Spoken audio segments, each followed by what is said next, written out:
All right, we're about to dive into a really provocative take on the psychology of attraction.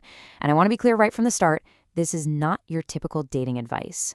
The material we're unpacking today presents itself as a serious, serious warning. It's a framework for understanding power dynamics that it claims most people are just dangerously blind to. So our job here is to just explain this viewpoint piece by piece. Let's get right into it. And this quote, man, it just cuts right to the chase, doesn't it? This lays out the entire premise. This isn't about being smooth or charming in the way we usually think about it. The core philosophy here is that attraction is a game of psychology. And if you don't know the rules, it's not just a disadvantage. It's a critical weakness that leaves you completely and utterly powerless. It really sets a serious cautionary tone for everything that follows. So that really begs the question, right? Why are they failing? The source material we're looking at suggests it has nothing to do with a lack of effort. In fact, it's the opposite. The effort is just misplaced. The failure, it argues, comes from a profound misunderstanding of the core psychological drivers of attraction. Let's break down the problem as they see it. Okay, section 1, this part serves as a direct and pretty unflinching warning. The source doesn't frame this as some minor issue of just, missing a connection here or there. No, it's presented as a systemic failure with really serious consequences for your well-being and your self-respect. I mean, listen to the words being used here. It's pretty striking. The source doesn't just say men are being unsuccessful. The argument is so much more dire than that. They are actively being used, manipulated, and discarded. And the reason given for this is a complete failure to grasp that attraction operates on a whole different psychological wavelength, one that isn't direct or logical or straightforward. So how does this spiral supposedly happen? Well, the source breaks it down into this really predictable and kind of tragic pattern. It all starts with what seem like good intentions, showering her with constant attention. But that very predictability, that constant presence, is what's said to kill the excitement. And once that spark is gone, his role changes completely. He's no longer a potential partner in her eyes. He becomes a utility, a resource, a wallet, a therapist, or just the backup plan. Okay, so that's the what. Let's get into the why behind this dynamic. The answer, according to all this material, lies in a fundamental psychological mismatch. And this, right here, this is the theoretical core of the entire argument.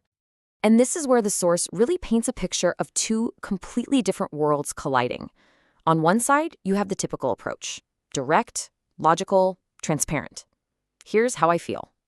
But on the other side, you have a psychology that's supposedly driven by emotion, by mystery, and by contradiction. The argument isn't that one is better than the other, but that they're essentially two different languages. And the logical one just doesn't compute in the part of the brain where attraction is born. So let's really dig into this key idea, psychological contradiction. The argument is that attraction doesn't just exist, it thrives in the tension between opposing forces. Think of it like a push and a pull, a deep desire for security, but at the same time, a craving for excitement, a need to feel loved and adored, but also a need for challenge so she doesn't feel taken for granted.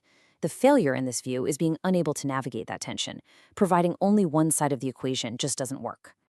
So after laying out this pretty bleak picture of the problem, the source doesn't just leave you there. It pivots from diagnosis to prescription. If the core issue is a lack of psychological understanding, then the solution is to develop psychological mastery. And how do you do that? By studying the people who supposedly understood this game instinctively. So the way forward, then, isn't about coming up with some brand new trick or tactic. It's about learning from the past. You see, history's great masters of seduction, they didn't win hearts with just their money or their status. They won because they had a deep, almost intuitive understanding of human psychology. They knew how to create that tension, how to guide emotions. And the source presents the skill as a kind of high-level emotional intelligence. And look at the examples they pull from history. These are the supposed masters of the craft. And notice how different they all are. Casanova's power came from making women feel like the absolute center of the universe. Cleopatra, on the other hand, created this intoxicating aura of mystery. Lord Byron was the classic bad boy, unpredictable and dangerous. And then you have Napoleon, a military genius, who used obsessive, poetic language. Each one mastered a different facet of this psychological game. So that all sounds great in theory, right?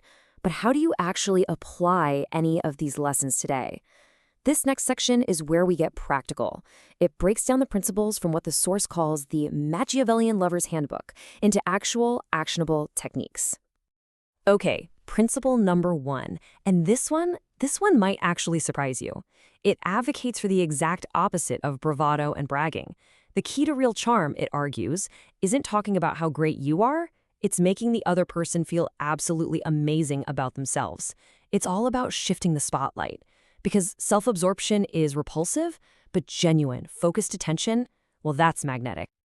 And this quote from Casanova just nails it. He's often misunderstood, but his whole strategy operated on this principle of profound generosity of attention. He knew that the absolute surest way to make someone like you is to make them feel valuable, interesting, and completely adored in your presence. So what does this look like in practice? Well, first off, it means you're actively listening, not just waiting for your turn to talk. It means giving specific, heartfelt compliments, not about her looks, but about things like her intelligence, her wit, her passion, and maybe most critically in our age of distraction, being 100% present. Putting your phone away isn't just polite, it's a powerful sign of respect that makes someone feel truly seen. And that idea feeds directly into the second principle. It's not enough to just listen. You have to actively elevate her. The whole idea is to frame your interactions in a way that makes her feel like the heroine of a compelling story, with you as the narrator highlighting all of her best qualities and making her feel totally extraordinary. I mean, just listen to the power in this quote from Lord Byron. It's all in the specificity and the drama. He doesn't just say she's great or nice. He unleashes this torrent of vivid, even contradictory adjectives that paint a picture of a uniquely captivating person. That kind of praise sends a very clear message. I find every single part of you absolutely fascinating. All right, now we're getting into the stuff that sounds a little more, let's say, Machiavellian. After you've built that foundation of charm and attention, this principle introduces the idea of pulling back. It suggests that constant, predictable presence leads to being taken for granted, while strategic absence, that can actually deepen desire and make her think about you more. Now, the source is really clear here. The key is balance. This isn't about playing cruel games. It's about demonstrating that you have a full, engaging, interesting life of your own, that you have your own hobbies, your own friends. That in itself makes you more attractive. And it means the quality of your communication matters more than the quantity. A single, thoughtful message after a little bit of a delay can create way more anticipation than a constant stream of boring texts. And that leads us to the last two big ideas from the playbook, and they really go hand in hand. These focus on the more romantic, the more imaginative side of seduction, using your words and creating a fantasy to build an emotional world that she actually wants to be a part of. You're basically becoming the architect of a shared dream, using powerful poetic language, creating movie moments, these unique experiences that she'll replay in her mind over and over, hinting at a potential future together, invites her to imagine a life with you. And finally, maintaining just a little bit of mystery, it gives her the space to fill in the gaps with an idealized version of you, which, according to the source, is an incredibly powerful driver of attraction.